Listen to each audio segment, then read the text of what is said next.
This is part 2 of our 3-part sales series on our sales process. So this video dives into the information gathering phase of the call, which is the most important part of the call. That's the part where you're asking the questions. So dive in. This will be some of the best question frameworks that you'll ever see in sales, especially for the alternative education industry. So enjoy the video. So I gotta allow them to flush things out a little bit, and then I say, gotcha. So, I think what probably is going to be best is let's begin with the end in mind here. So ultimately, what's the goal? Okay? Now, this is a very broad, open-ended question, but we want to do this on purpose because sometimes they'll say, oh, my goal is to grow my business to 100K a month. But I asked this to a real estate agent one time, way back in the day, and she said, well, ultimately, I need to build this charity to help kids in Africa.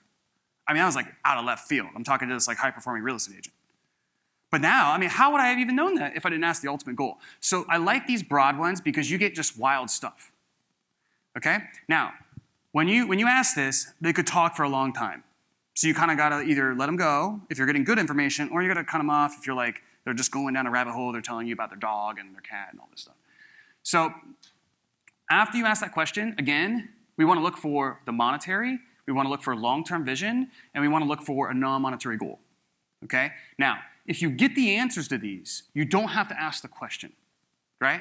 All of this sales process is not about the questions we ask, it's about the answers we get. Okay, you're gonna see how that works in just a second. So, ultimately, what's the goal? Then we ask some probing questions again. Then, again, this is like Amazon FBA. So I'd say, okay, well, like, what's the number, like, what's the monetary goal? Like, how much do you wanna make each month consistently, month after month? And they're like, 20K a month. Okay, great, well, and especially if they say it like, 20K a month. Right? So if they say it like that, I'm going to say, oh, well, you seem like you thought of that number before. Can I ask, like, why that number specifically? So you'll see I do this all the time. I point out what could be viewed as an abnormality in their behavior, and I ask them to justify that to me. So you see how I pointed out their behavior, how it could be perceived as an abnormality, and then I very gently ask them to justify that to me. Okay, here's why I do that. If you read Robert Cialdini's book on influence, the biggest driver of human behavior is what? It's to appear consistent, right? It's the consistency bias. So this plays off of that because they want to justify their actions so they don't appear abnormal, weird, or inconsistent. So this is like, you'll see I do that all the time in my sales process, okay? So I ask them to justify it to me. The next one is especially if they have a full-time job. So if you're selling like Amazon coaching, okay, and the person tells you that they're a carpenter or something, it could be kind of invasive if you're just like, well, how much money are you making doing that, right? So what's a tactful way to basically kind of find out what they're making? Do they have enough money to buy without directly asking? This is what you say. You say, gotcha, well, how much money would you have to make just to replace the amount of income that you're making full-time? Okay? So now, that's the same question, really, is how much money are you making full-time? But I framed it as a goal that we're going to achieve together. Okay? So here's the thing. When you do this, again, it's not about the questions you ask, it's about the answers that you get. And what we want is to ask the questions and frame them in such a way that increases compliance. Because the higher the compliance, the better the answers we're going to get. So when I did that thing with the justification and using consistency bias, I do that because it gives me higher compliance. The biggest difference between average salespeople and exceptional salespeople is, again, not the questions they ask, but the answers they get. And they get better answers by setting up their questions in a way where they're going to get better compliance. Does that make sense? Okay, cool. So I say, how much money do you have to make to replace? And then they'll say, well, I got to make like at least like 5K a month. Cool, and is that the ultimate goal, to transition out of the full-time job? And they're like, oh yeah, okay, great.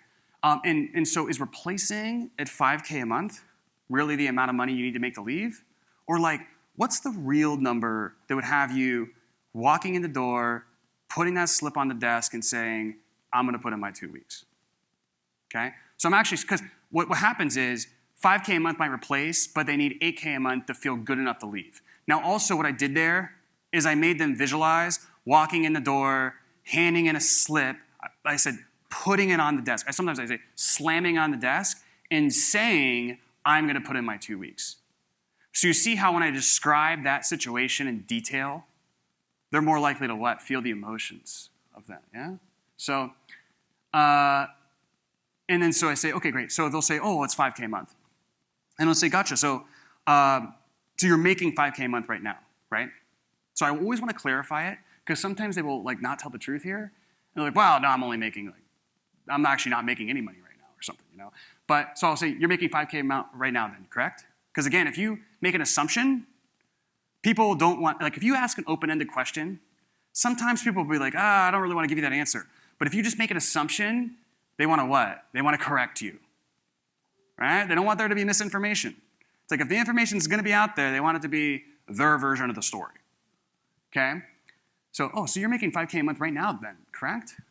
Okay, well, can I ask you an honest question? Like 5K a month? I mean, you have family, kids. Does that put you in a tough position financially? Yeah. In what way, though? So again, we'll cover the framework I just used. I use it again here in this next question. Then I say, overall, what's your long-term vision for blank? Okay? This one's just, like sometimes I ask this one, if when I ask the ultimate goal, I get the monetary, or if they just haven't really expanded. You know, I usually just kind of like let this one out there, see what they say. It's important to help them paint Heaven Island, but there's nothing really too advanced in this one. Now, I really like this next question. And so I'll say, because usually, and so I say now, because a lot of times after this question, they'll be like, like it's just like, wow, we got a lot of information. So I'll say, now, can I ask you a personal question? And the reason why I'm asking you is because my goal is to not just help you build a business that's building you wealth, but also one that's empowering you to live whatever lifestyle that you want to live. So when you think about that, what is that for you? Like, what comes up? What are the non-monetary goals, the personal goals you want your business to allow you to achieve? Okay?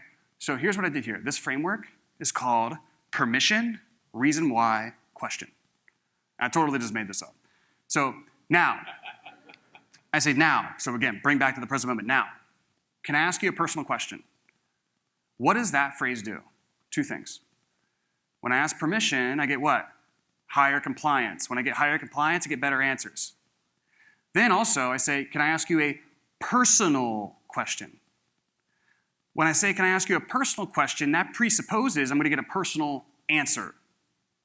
Right? It's a little bit better than can I ask you a question. Can I ask you a personal question? Presuppose I'm going to get a personal answer, more compliance. And then I say the reason why. The reason why, I say I don't want to help you just build a business that's building your wealth, but also when it's empowering you to whatever lifestyle that you want to live. Okay? Why do I say that? Because when I use reason why, I frame what I'm about to ask of them in their own best interests. Now we're on the same team. We're on the same side of the table. Does that make sense? Yeah? Okay? So again, what does that do? Increase compliance. I'm going to like stamp increase compliance across your guys' foreheads. And then so I say, when you think about that, what is that? So think about that. You know, that's an Eli move, direct command. What is that for you? Like, what comes up? What are the non-monetary goals, the personal goals your business wants you to achieve? So the reason why I do this one is the most powerful sales are made when you have that primary thing anchored, but then you can tie it to another area of their life, right? That's a pretty common piece of advice. A lot of people know that. And the way they'll try to elicit that as an alternative to something like this is, so how would that affect other areas of your life? And it's like you read that in like a script, you're like, I'm not asking that question. That sounds weird, you know? So when you ask it like this, though, it's so much. You see how this is like way better. It's like so much different. And if I ask, well, how does that affect other areas of your life? Am I going to get as compliant of an answer as I'm going to get something like this? No freaking way. And in fact, when I ask it this way, I build massive moral authority. Okay? And it's just so well framed. But you got to, again, like when you say this kind of, it's a big question, right? So you got to use the pauses. Now, when you think about that, what is that for you? What comes up? You know? And I kind of like, it's weird how I do this, but I kind of, like I'm asking almost like 1, 2, 3 questions there, but I don't know. I don't know why I do that, but it works. So goals for syntax. So we got Heaven Island, right? We got Heaven Island. Now we're going to do Hell Island. Now so in Promise First, as you can imagine, we establish Hell Island first, then we do Heaven Island. Yeah? Okay? But the reason, it's just easier with unfulfilled desires to do Heaven Island first. So, we covered so far pain, desire, and money as the beliefs. I tacked them in there. Okay? Now we're about to cover pain again, doubt, trust, cost, support, in that order. So, I also learned this one from Eli. But this one's the two truths. So what we do is then we transition, we're going to Hell Island. So again, we're selling them on like Amazon FBA coaching or whatever. So I say now. As you guys know, I really like the word now. Now, what do you do for work full time? They can only say two things, right? They can say they like it, or sorry, they'll tell me what they're doing. Then I ask, do you like it? Now, they can only say two things. They don't like it, or they like it. Either way, we're just going to tee it up for our favor. It doesn't matter. So let's say they don't like it. That's probably about 75% of people. I don't like it, blah, blah, blah, blah, blah, blah, blah. One of the best questions you can ask is, gotcha, well, what's the worst part about that? Or another one you can say is, I guess that makes sense. Just so I can understand a little bit better, like, take me back to the last day where, you were at work and you kind of had this sudden realization that enough is enough, and I'm going to draw the line in the sand, step across it, and just burn the boats. Like, take me back to that time. What happened? Okay, that question's pretty fire. Now, the reason why that question's fire is when we want to change something, it always stems from a moment of decision, right? I had this come to me when I was sitting at UPW one time listening to Tony Robbins because he was talking about the moment of decision and something, I don't know, his situation wasn't sales. It was like him trying to convince, it was like some politician not to do something. It was way cooler than what I'm doing. But essentially, it all comes down to the moment of decision. And so essentially, if you guys have ever changed a big thing in your life, there was a time where you were like, man, enough is enough. And it was some sort of tipping point or thing that happened or circumstance. And it just you were like, dude, enough is enough. Right? So I'll tell you two examples of this. I was on a sales call one time. This is 2 calls I was reviewing. And the moment of decision for person number 1 was he wanted to be able to make enough money to retire his wife. Why? What was the moment of decision? Because 2 weeks ago, a shooter walked into school and his wife was teaching, and thankfully nobody was hurt. But after that whole thing happened, he was like, I have to do this or die trying. Right? Like in a hero's arc, right? The moment of decision is the point that we're like, I'm going to find out how to fix issue or die trying. Now, is everybody going to have a crazy thing like that? No. It can be a lot more simple. There was a weight loss offer. I was reviewing a call one time, and when this was asked, it was, she was like, I've always kind of wanted to do it, but last Tuesday, my daughter hopped on my lap and said, Mommy, you feel squishy. And so she was like, at that point, I knew enough was enough. And so it could be little stuff like that, And so that's a good question to throw in there. And the thing about so have you guys ever wondered on a sales call, how deep should I go? What is deep enough? Right? Deep enough is deep enough to find the moment of decision. Because when I can get them to tell that experience to me, by the nature of them doing that, they have to re-experience all the emotions associated with that experience. And those are essentially the emotions of change. Right? So, then we say, how long have you been doing it for? And how long have you been thinking about starting this business? So let's say they're carpenter. Okay, cool. How long have you been doing that for? And how long have you been thinking about doing this? Oh, I've been thinking about doing that. I've been doing that for 10 years. But I've, really only been thinking about this the past 30 days. Wow. Can I ask you a personal question? 10 years. In just 30 days, you've really come to the realization you want to do this. What made you draw the line in the sand and say, you know what, enough? After 10 years, I got to make this a priority now, though. What happened? You probably wouldn't ask that in conjunction to this above question, but you could see it's basically that framework again, and it's trying to find the moment of decision. Now, why is this so powerful? Can I ask you a personal question? Again, permission, compliance. Personal presupposes a personal answer, more compliance. Then I use, instead of reason why question, I use permission context question. So what I do is I basically instead of framing it the reason why I'm asking, which you could do in this situation, I paint context to essentially form an abnormality in their behavior that they're going to justify to me. Again, we talked about that one too. That's my other favorite thing. So I say, again, how did I do that? Well, they've been doing it for 10 years, and now all of a sudden they want to change and do this new business. So I kind of point that out to them, and I'm like a little bit confused, and I'm like, so why is that a priority now, though? Like, what happened?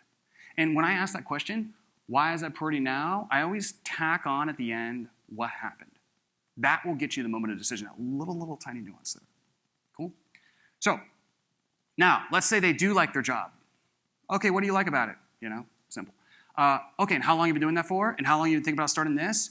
And you literally just do the same exact thing.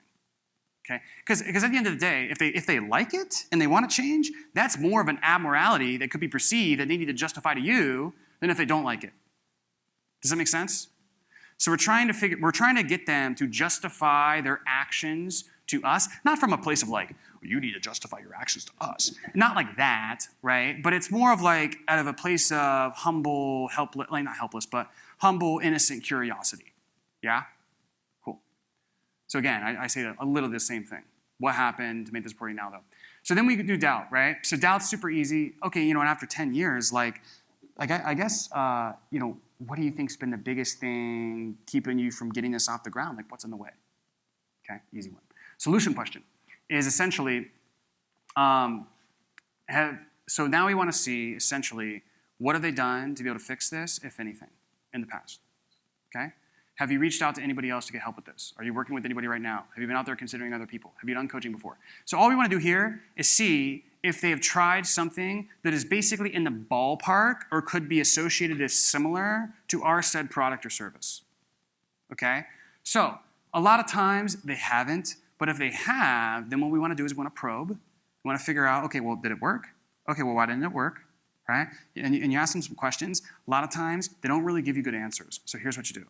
You use what's called a duplicate or a triplicate question. So you say, gotcha, well, look, like I've had thousands of these conversations, and oftentimes, we're really in a place where we're left sort of picking up the pieces after somebody who overpromised and underdelivered. But, really after working with thousands of people who have been in situations just like you, we've really found that when people go into a program like you described and don't get the result, it's typically one of two things. It's either blank or blank. Now, the reason why I do that is I have them self-select the reason why they didn't get the result. And both those options I give them, I know I can vary my pitch in a way that's going to essentially, position it away from that.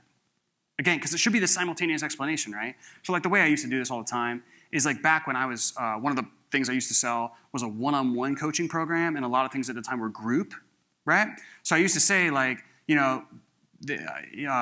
either found that it was A, the system was ineffective, or B, the system was effective, you just didn't really get the one-on-one hand-holding and support to really implement it successfully for your specific situation. They'd always say that one. And then in my pitch, I would say, well, you know how earlier you were saying blank, and you didn't really get the support? So because of what we found with so many people, here's what we do instead. So now they can't get to the end of the call and say something like, I have done this before. Does that make sense? Cool. Support questions. Are you married? What does your wife think about this transition? Is she supportive? Does she know you're on this call? What would she think if she knew you're on this call? Obviously, that works if it's a husband as well, and it's a he. So, are you married? And you want to frame it, is your partner supportive of the change? Right? Then, do they know you're on this call? What would they think if they knew you're on this call? Now, we want to flush everything out here, but we don't want to handle a spouse objection if we get a bunch of crap. We want to save that kind of for the transition or probably the committing phase. Okay, that's the biggest thing. The questions, no judgment, right? It's we just need to get out all the information, because as soon as we start coaching or objection handling or reframing in the discovery, it's we go from this place of going deep and we bring it back to the surface. And also what we do is we take the attention away from the problem and back to the product. Cool. So that was the information gathering phase. It's pretty easy. Goals for syntax is much easier. Problems for syntax is a little bit more complicated. Transition. So I teach the super basic transition. Brian's going to teach the advanced one later. So here's what we do at the super basic transition. We say, look, I don't feel like I have any more questions. Is there anything else you feel like we haven't covered that you feel like I need to know? And so instead of saying this really long, drawn-out recap, like, let me just spit back to you what you just said so that we can make sure we're on the same page. And it's like they just read their notes, and then the prospect's like, oh yeah, good job, Johnny. It's just like a performance of a recap. Okay? So instead of doing that, again, it's not about the questions you ask, it's about the answers that you get. So what I do is I just say, look, is there anything else you feel like we haven't covered that you feel like I need to know? And what they say is, no, I feel like you totally get my situation. Or if you left anything out, they just tell you. So you get the same thing as a recap in one sentence. I used to have, when I sold that real estate offer, I used to have to do a bunch of recaps, and they forced me to do it. I hated it. It was so contrived. And usually after that, they'd be like, hey man, can you just tell me what it is? Because this is stupid. And then I say, okay, well, John, based on what you told me previously, we can definitely help. So that said, where do you think we should go from here? I can pretty much walk you through the process A to Z if you would like, but you tell me where you want to go. Okay? So a couple things. Now, in a lot of transitions I see taught, well, John, based on what you told me previously, we might actually be able to help you. I get it kind of sounds good in theory or using this trust-based language and blah, blah, blah, but I can tell you from reviewing calls, when I hear that done, it sounds extremely pathetic. It's like, well, John, I think we might actually be able to help you. It just doesn't sound good. So I would err on the side of definitely help, right? Definitely pause help, okay? Is it gonna create sales resistance? Whatever, I don't know. But then this part said insert thoughts, right? You don't have to do this, but oftentimes what I'll do is I'll share with them a story about a client, a personal story, or some basic valuable insights on the what, not the how, right? So if I was selling the ketogenic diet, I might explain insulin resistance and why they've been stuck. So I can provide insight that tees them up for the pitch. Does that make sense? And then I use the hamburger sandwich transition. So I say, where do you think we should go from here? Question. And then so it's question, suggestion, question. Okay, this framework is really cool. I also, this one I just stumbled upon. I don't even think this is an official thing. But essentially what happens is when you say, where do you think we should go from here? And then you tell them what you want them to tell you, and then you ask the question again, they always leverage the suggestion. So you could say anything here. You could say, where do you think we go from here? I could pretty much just hop off the phone right now, or where do you want to go? I guess we could hop off. It's they always take the thing in the middle, but it makes them ask you to pitch them. Or it makes them ask you to pitch them. Does that make sense? Cool. Pitch. So here's the pitch flow. We got the high-level promise, the bridge, the bridges, the pillars, and then we have the delivery. So the high-level promise is essentially the overt benefit. Okay? The bridge is essentially the simultaneous explanation of why everything they tried in the past has failed and why this is going to be different. Most of that part is in pillars 1 and 2. That's the paradigm shift. Okay? So pillars 1 and 2 is where they understand why they've been stuck and why this is going to be different. Then pillars 3 and pillar 4, if you have a pillar 4, sometimes that's optional, is just future pacing the results. So you actually tell them what you're going to get done after the initial main things are complete, which anchors in more certainty that you're actually going to get the result. It also eliminates any fear of success, because fear of success is fear of the problems that will come forth from actually achieving the goal. So it eliminates any sort of self-sabotage as well. Okay? So we're going to go over examples of this. Then we go over to delivery. Here's the deal. Delivery, most people's pitches is yeah, man, you get a Facebook group, you get one-on-one, you get this, you get that. You do kind of need to say that stuff, but honestly, just leave it for 60 seconds at the end, and you just bullet, bullet, bullet, bullet, bullet, done. It's you do not want to put focus on that. You want to put focus on the bridge, which is the methodology. Because if they're bought into the idea, they'll buy. Okay? So this is what I'll say. I'll say, gotcha. So you still have that pen and pad? And they'll be oh, okay. I'll say, great. On your pen and paper, write out 1 through 4. And leave some good space in between. So 1, 2, 3, 4. And then I pause. This is really key because they'll sit there and they'll be especially this is back in the day when I did the audio. On Zoom, you can kind of see if they're doing it. But when I did the audio, I'd pause, and you could tell at first they wouldn't do it, and then they'd you'd hear them get up and start doing it. And then they're 1, 2, 3, 4. And again, what am I doing? I'm reassessing Are they in a buying situation? I'm sitting them back down. And then I say, cool, so let me preface this by saying everything we do is all customized.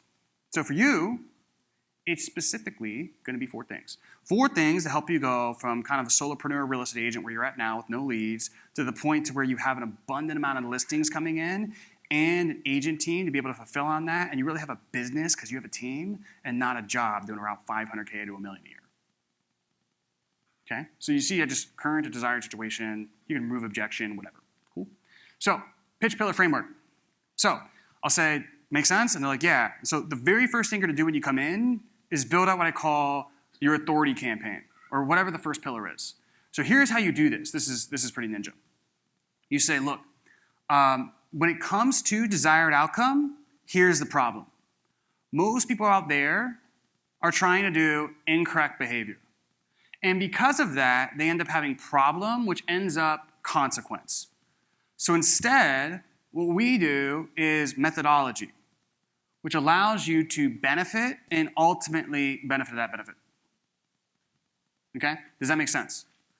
What are your thoughts on that? So, essentially what I do is that when it comes to what they want, most people are trying to incorrect behavior, and I'm doing an us versus them frame, so that's why I did the hands. But I'm like, and sometimes on Zoom, I'll just like literally do that. It's like most people are trying to do incorrect behavior, okay? The problem with that is problem with the incorrect behavior, which ultimately means consequence. That's called problem linking, okay? So what we do instead, us versus them frame, new versus old, right? Us versus them, is methodology, which allows you to benefit and ultimately benefit that benefit. So we problem link and then we benefit link, okay? Now, here's the thing. I've never written one of these where like it followed this. I have written one where like followed it exactly, but like most of the time you kind of got to know this is what you're going for, but then you got to write it in a way that makes sense. Because if you really try to like make it formulaic, it does sound a little contrived. So like you'll see in my example, I don't totally do it that way, but it's key. You want to kind of, again, like this is how you basically explain why everybody else out there is stuck and why this is going to be different. Why you've been stuck, why this is going to be different.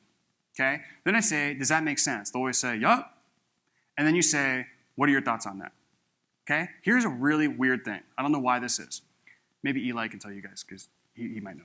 But if you ask any thoughts on that, they will never say, they'll say, nope. You say, what are your thoughts on that? You get a response. Any thoughts on that? Nope. What are your thoughts on that? Well, I think that'll work. You know, it's like they like start to like, well, they process it. So you have to double tie down on this because does that make sense? I'll always say yes.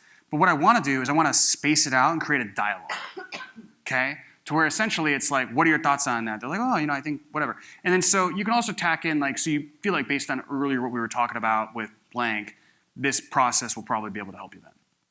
Okay, just to reconfirm. Okay, so key points here, us versus them, new versus old, problem linking, benefit linking, and again, by doing both of those, it's a simultaneous explanation of why everything they tried in the past failed, why this is going to be different. Okay, we've hammered that one. What you also want to do here that I didn't put in the formula is incorporate discovery as much as you can. So their words are always going to be more powerful than your words, right? Their words are always going to be more powerful than your words. But the reason I don't have the framework is, you know when earlier you told me blank, and it was blank, and then it's because a lot of times if like the salesperson's over leveraging the framework, sometimes like they don't really get the information they need on the call, and then it doesn't sound good. So just know, like, if you can say, you know how earlier you were saying your lead generation wasn't working and you feel like you were, you know, basically throwing money down through the garbage can with your Facebook ads? Okay? Well, when we see real estate agents try to get ads up profitably, most of the time they do blank, right? And so I'm describing the market landscape and the problem of the market landscape. Cool? Multiple forms of proof. So we'll go over this next. But there's few forms of proof, and essentially, because sometimes it's not enough to explain it to them, you got to give either a reason why proof, living proof, social proof, or an analogy or metaphor to essentially like drive it home. And typically for any claim, we want to have 3 forms of proof. Okay, like don't overthink it, just try to like throw in like an example. So I might say, you know, most people, like usually right after that point that's like a consequence of problem, I'll say, so for example, we had a client who blank, and then when he came in and did this action differently, he blanked. Right? Or I'll say, even for instance, like 5 years ago, I was pretty much in the exact same spot and I thought X, and when I actually finally switched my behavior to Y, I was able to benefit. So for you, so you can kind of do that. So again, reason why proof is like table-side logic. That's just explaining the reason why the thing is true in third grade language. Living proof is like your own story. Social proof is like a case study, right? Or maybe you can use like a Tony Robbins quote.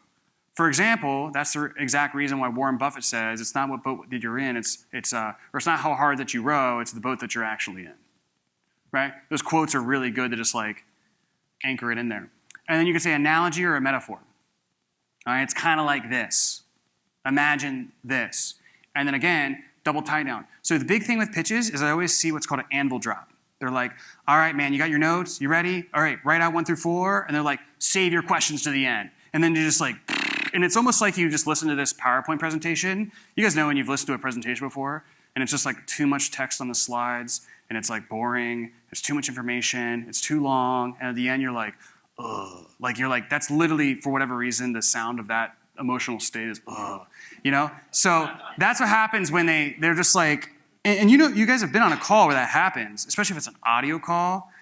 Immediately, it's like, I need to get off the phone. Like yesterday, I was talking to a builder, local to Scottsdale, and anyways, he kind of told me to stick, and then I got what I needed, and I was like, all right, I want to get off the phone, but he just like wouldn't stop talking, and I had that feeling. I was like, I was sort of thinking like, how can I get off this thing? Like, what can I say? I like looked down at the phone. It was 12:30. I was like, dude, I'm about to be a minute late for a call. I'm so sorry. Because we had done what we needed to do at that point. It was just too much. So, huh? We'll have time at the end. Yeah, I just want to make sure I get through all of this. So here's an example, right? So the first thing we're going to work on is your productized offer. So when it comes to dialing in your paid traffic, here's the issue.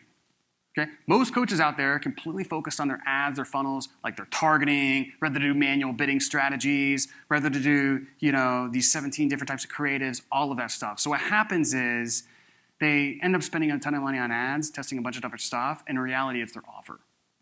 And so it's kind of like they're building a house on a foundation of sand. Okay? So for example, you know how earlier you said that competitor X, Y, and Z was crushing it on ads, but you can barely break even? Well, why do you think that is? It's because of the offer. It's also the exact reason I was able to do $1 million last month just off $150K ad spend. So instead, what we do first is take you through an offer intensive to help you build out your offer that's unique, different, superior than everything else in the market, which will not only make your ads work, but at the same time, you're going to be able to charge a premium because you have your own category, your own positioning, which is going to actually make your ads even easier because you have more cash flow to invest in them and you have more margins to be able to scale. Does it make sense? Cool. What are your thoughts on that? So, see how I did that? So I threw in the personal story, and I kind of just wrote this the other day. So this could probably need touched up a little bit. It's not the best, but you kind of get the point. Okay? Yeah, I didn't want to use anybody's that I know. So you basically continue this. Typically, what happens is the first 2 pillars is where you want to sort of give the insight, right? That's where they find out why they're stuck in the past, why this is going to be different. Minimum number 1 is always that. Then 3 and 4, or just 3, is future pacing, eliminating the fear of accomplishment. Thanks for checking out part 2. If you want to check out part 3, which covers the close, that is right here. You can check that out in the next video.